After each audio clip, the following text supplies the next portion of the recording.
Hello everyone, welcome back to my YouTube channel. आज की video में बात करते हैं टीसीएस के बारे में। टीसीएस अपनी मास हायरिंग लेके आ गया है फॉर द बैच 2025 एंड 2026, यानी कि वो स्टूडेंट जो अभी अपने फोर्थ ईयर में है या फिर वो फोर्थ ईयर पास आउट है, उन लोगों के लिए एक बहुत अच्छी अपॉर्चुनिटी है, वो टीसीएस में काम कर सकते हैं।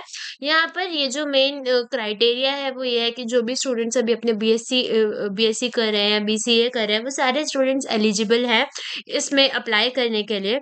ठीक है, अब यहाँ पर रजिस्ट्रेशन स्टेटस अभी ओपन है और लास्ट डेट रजिस्ट्रेशन की 11 जनवरी है। टेस्ट की डेट अभी अनाउंस नहीं हुई है। ठीक है, तो यहाँ पर जितने भी स्टूडेंट्स जिनका बैकग्राउंड बीसीए है या बीएससी बैकग्राउंड है, यानी कि जो भी students computer science, maths, data science, statistics, physics, chemistry, इन सब में कोई बीएससी की डिग्री कर रहे हैं, वो सारे स्टूडेंट्स यहाँ एलिजिबल है।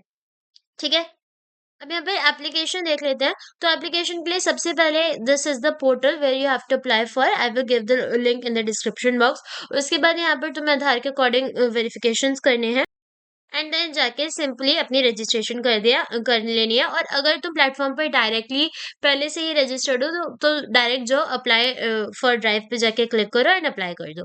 ठीक है, दूसरी बात, ये जो एग्जाम है तुम्हारा, ये इन सेंटर टेस्ट है, यानी कि ये तुम्हारे सेंटर्स पे जाके होंगे। तो बहुत जल्दी अप्लाई करना, क्योंकि जो भी सीट्स हैं, जो भी चीजें हैं, वो सारी फर्स्ट कम फर्स्ट सर्व के बेसिस पे ही होगी। एंड अगर तुमने कोई प्रेफर्ड स्टेट डाला और अगर वो फुल हो गया तो फिर तुम्हें वो स्टेट नहीं मिलेगा। तो ये सारी चीजें तुम्हें देखनी पड़ेंगी इसके लिए। अब यहाँ पर एक बार टेस्ट का पैटर्न, टेस्ट एलिजिबिलिटी वगैरह मैं बता देती हूँ। तो टेस्ट का पैटर्न क्या रहने वाला है, यहाँ पर 120 मिनट की तुम्हारी ड्यूरेशन होगी, जो 4 सेक्शंस में डिवाइड होगी। बेसिकली यहाँ पर पहले तुम्हारा numerical ability, verbal ability, reasoning और कोडिंग होगा। एंड कोडिंग यहाँ पर ऑप्शनल लिखा है, बट कोडिंग हो सकता है। टेस्ट की एलिजिबिलिटी की बात करें, कौन-कौन स्टूडेंट्स टेस्ट दे सकते हैं, क्या-क्या एलिजिबिलिटी है।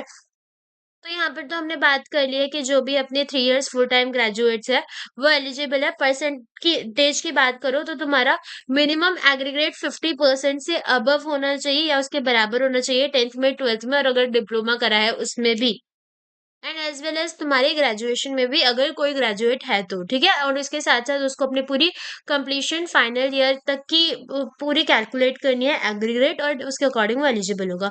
उसके बाद बैकलॉग की बात करें तो 2025 बैच के लिए कोई एक्टिव बैकलॉग्स नहीं होनी चाहिए अगर वो टीएसए सिलेक्शन प्रोसेस में अभी अपेयर कर रहा है। और 2026 बैच के लिए एक एक्टिव बैकलॉग तक चल सकती है at the time of appearing for the TCS selection process. Okay, ये परमिटेड है। लेकिन इट इज मैंडेटरी कि जब तुम टीसीएस में सिलेक्ट हो जाते हो और उसके बाद जब ज्वाइनिंग करोगे, उस वक्त तुम्हारी कोई भी बैकलॉग नहीं होनी चाहिए।